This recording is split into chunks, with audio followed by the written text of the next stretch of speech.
அனைவருக்கும் வணக்கம். 10ஆம் வகுப்பு இயல் 6 கவிதை பேழை சிலப்பதிகாரம். சிலப்பதிகாரம் பாடலை எழுதியவர் இளங்கோவடிகள். பாடலுக்கு நுழையும் முன், இன்று எங்கும் வணிகம், எதிலும் வணிகம். பொருள்களை உற்பத்தி செய்வதை விட சந்தைப்படுத்துவதில்தான் உலக நாடுகளும் தொழில் முனைவோரும் அதிக அக்கறை செலுத்துகிறார்கள். இன்று நேற்றல்ல, பண்டை காலந்தொட்டே வாணிகமும் தொழிலும் ஒழுங்குமுறையுடன் சிறந்திருந்ததை இலக்கியங்கள் காட்சிப்படுத்துகின்றன. அவற்றுள் ஒன்றே மருவூர் பாக்க காட்சி. சிலப்பதிகார பாடலில் வந்திருக்கிறது என்னென்னா, மருவூர் பாக்க, அதாவது அந்த காலத்தில் மருவூர் பாக்க காட்சியில் வணிகங்கள் வியாபாரங்கள்லாம் எவ்வாறு நடைபெற்றது அப்படின்றத பாடலாக சொல்லியிருக்காங்க.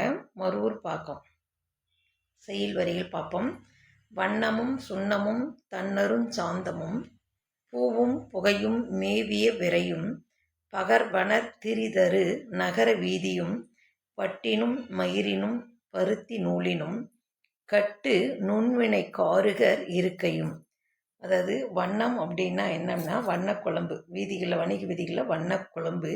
சுண்ணமும் அப்படின்னா சுண்ணப்பொடியாம்.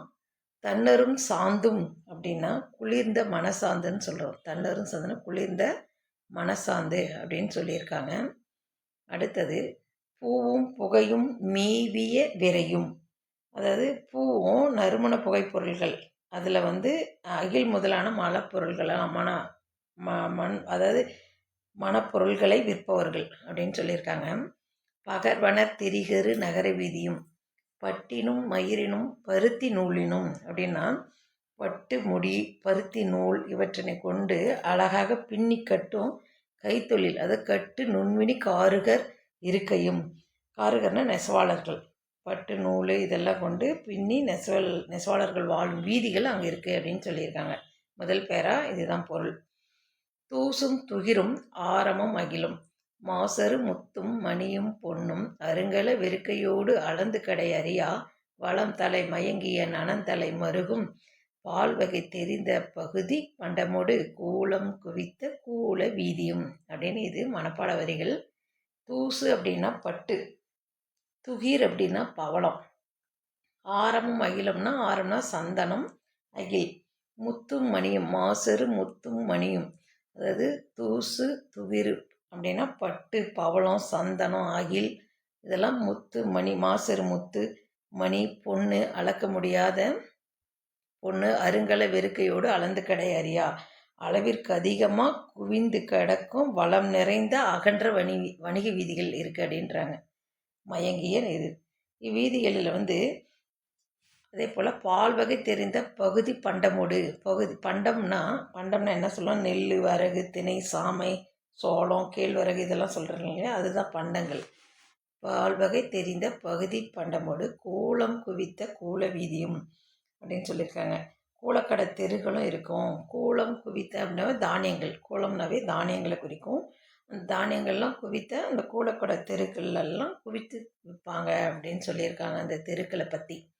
அடுத்தது, காளியர் கூவியர் கல்நொடை ஆட்சியர் மீன் விலை பரதவர் வெள்ளுப்பு பகிர்னர் பாசவர் வாசவர் பல்நினை விளைஞரோடு ஓசுனர் செறிந்த ஊன்மொழி இருக்கையும். ஒவ்வொருத்தருமே இது பார்த்திங்கன்னா காளியர் கூவியர் அப்படின்னு என்ன, காளியர்னா பிட்டு விற்பவர்கள், பிட்டு விற்கிறவங்க காளியர்னா. கூவியர்னா அப்பம் விற்கிறவங்க. கல்லுடைனா கல் விற்கிறவங்க. மீன் விலை பரதவர்னா மீன் விற்கிறவங்க. வெள்ளுப்பு பகருகர்னா வெண்மையான உப்பு விற்கிறவங்க. பாசவர்னா உமணர்கள், அதாவது வெற்றிலை விற்பவர்கள்.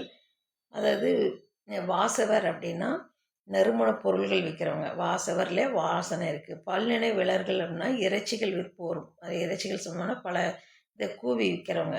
ஓசுனர் அப்படின்னா எண்ணெய் விற்போர். ஊன்மொழி இருக்கையும் அப்படின்னா இங்கு வணிகம் செய்கின்றவற்றுடன் அத்தெருக்களில் பல்வகை பொருள்களை விற்கின்ற கடைகளாக இருக்குது அப்படின்னு சொல்லியிருக்காங்க. அடுத்தது, கஞ்சக்காரரும் செம்பு செய்குனரும் மரம்கொள் தச்சரும் கருங்கைக்காரர்னா வெங்கல பாத்திரம் வைக்கிறவங்க, செம்பு பாத்திரங்கள் செய்வோர்கள், மரத்தச்சர்கள் மரம்கொள் தச்சர்களும், இரும்பு கொள்ளர்கள் கருங்கை கொள்ளரும்னா இரும்பு கொள்ளர்கள், இரும்பு இதில் செய்கிறவங்க. அடுத்தது, கண்ணுள் விளைஞர்னா ஓவியர், மண்ணீட்டாளர்னா மண்பொம்மை செய்பவர். பொன்சை கொள்ளரும் அப்படின்னா பொற்கொள்ளர்கள், ரத்தன பொற்கொள்ளர்கள் செய்பவர்கள், மண்பொம்மைகள். இதில் நன்கலம் தருணரும் அப்படின்னா தையல்காரர்கள்.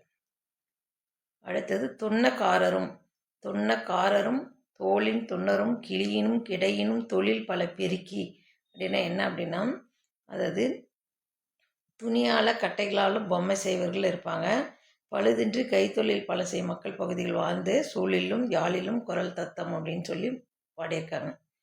அடுத்து இங்கே பார்த்தோம்னா, பழுதியில் செய்வினை பால்கிலும் மாக்களும் சூழினும் யாழினும், ஏதோ சூழினும் யாழினும் குழலிலும் யாழிலும் குரல் துத்தம் கைக்கிளை உலை அப்படின்னு சொல்கிறது அர்த்தம். இது குரல் முதல் ஏழும் வலிவின்றி இசைத்து வழித்தரம் காட்டும் அரும்பிரல் மரபின் பெரும்பான் இருக்கையும் சிறு கைவினை பிறர்வினையாளரோடு மறுகின்றி விளங்கும் மருவூர் பாக்கமும்.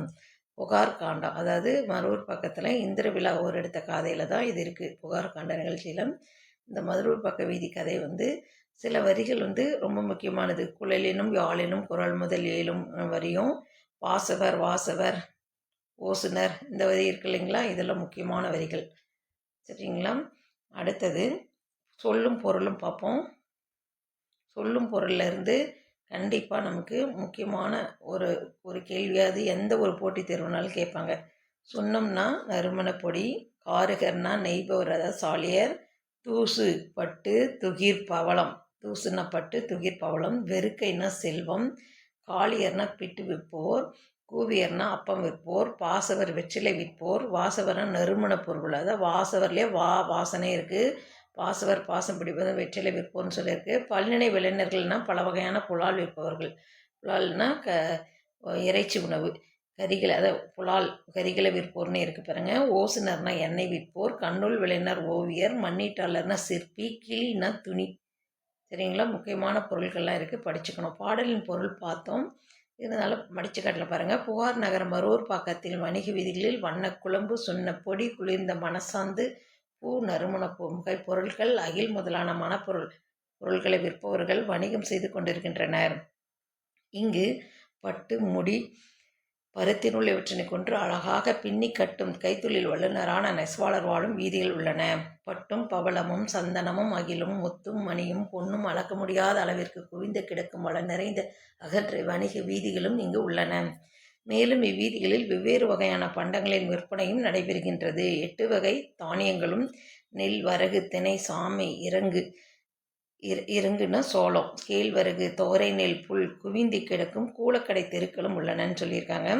மருவூர் பாக்கத்தில் தெருக்களில் பிட்டு வணிகம் செய்பவரும் அப்பம் சுட்டுபவர்களும் விற்கும் வளர்ச்சியரும் மீன் விற்கும் பரதவரும் உள்ளனர். மேலும் வெண்மையான உப்பு விற்கும் உம்மனரும் வெற்றிலை விற்பவரும் ஏலம் முதலான நறுமண பொருள் விற்பவரும் பல வகையான இறைச்சிகள் விற்பவரும் எண்ணெய் வணிகரும் இங்கு வணிகம் செய்கின்றனர். இவற்றுடன் அத்தெருக்களில் பல வகை பொருட்களை விற்கின்ற கடைகளும் உள்ளன. வெண்கலம் செம்பு பாத்திரங்கள் செய்வோர், மரத்தச்சர், இரும்பு கொள்ளர், ஓவியர், மண் பொம்மைகள் செய்பவர், சிற்பிகள் ஆகியோர் உள்ளனர். பொற்கொள்ளர், ரத்தின வேலை செய்பவர், தையல்காரர், தோல் பொருள் தைப்பவர், துணியாலும் கட்டைகளாலும் பொம்மைகள் செய்பவர் ஆகியோர் உள்ளனர். இவ்வாறாக பழுதின்றி கைத்தொழில் பல செய்யும் மக்கள் வாழும் பகுதியில் இங்கு நிறைந்துள்ளன. சூழலிலும் யாழிலும் குரல் துத்தம் கைக்கிளை உலை இலி விளரி தாரம் என்னும் 7 இசைகளை சரிகம பதனி என்னும் 7 சுரங்களை சொல்கிறாங்க. குற்றமில்லாமல் இசைத்து சிறந்த திறமையை காட்டும் பெரும் பாணர்களும் இருப்பிடங்களும் உள்ளன. இவர்களுடன் மருவூர் பக்கத்தின் தெருக்களில் சிறு சிறு கைத்தொழில் செய்வோர், பிறருக்கு ஏவல் செய்வோர் வாழும் இடங்களும் உள்ளன. இவை அனைத்தும் இங்கு குற்றமின்றி சிறப்புடன் அமைந்து பறந்து கிடந்தன அப்படின்னு பாடல். மயங்கு கூட்டல் ஈ கூட்டல் இன், அதை ஈக்குள்ளர இன் பிராக்கெட்டில் வருது. அடுத்தது யாவை ஈ கூட்டல் ஆண் பிரிக்கிறோம். முதல் பகுதி மயங்குன்றது பகுதி, இன் இறந்த கால இடைநிலை, ஈ இறந்த கால இடைநிலை, இன் புணர்ந்து கெட்டதுன்னு சொல்லியிருக்காங்க. ஈ அப்படின்னாவே நமக்கு உடம்புடுமை, ஆன்றது இறுதியில் வருவது விகுதி, பெயரச்சு விகுதின்னு சொல்லியிருக்காங்க. சரிங்களா. தெரியுமா அப்படின்னு ஒரு பகுதி இருக்குது. பெருங்குணத்து காதலால் நடந்த பெருவழி. காவிரி பூம்பட்டினத்திலிருந்து கண்ணகியும் கோவலனும் திருவரங்கம் மற்றும் முறையூர் வழியாக கொடும்பாளூர் என்னும் இடத்தை அடைந்தனர். தென்னவன் சிறுமலையின் மலப்பக்கம் வழியாக சென்றால் மதுரையை அடையலாம். இடப்பக்கம் வழியாக சென்றால் திருமால் குன்றம், அதாவது அழகர் மலை வழியாக மதுரை செல்லலாம். இவ்விரண்டுக்கும் இடைப்பட்ட வழியில் சோலைகள் மிகுந்த ஊர்களும் காடுகளும் உள்ளன. அவ்வழியாக சென்றால் 3 வழிகளும் சந்திக்கும் மதுரை பெருவழியை அடைந்து மதுரை செல்லலாம் அப்படின்னு சொல்லி வழி காட்டுறாங்க. கோவலனையும் கண்ணகியையும் கவுந்தியடிகள் இடைப்பட்ட வழியிலேயே அழைத்து சென்றார். மதுரையில் கணவனை இழந்த கண்ணகி மதுரையிலிருந்து வைகையின் தென்கரை வழியாக நெடுவேல் குன்றம் சுருளிமலை என்ற வேங்கை காணல் என்னும் இடத்தை அடைந்தால். கோவலனை இழந்தப்புறம் அவர் போய் சேர்ந்த இடம் எதுன்னு கேள்வி கேட்க வாய்ப்புகள் இருக்குது. வேங்கை காணல் சுருளிமலைன்னு சொல்லலாம்.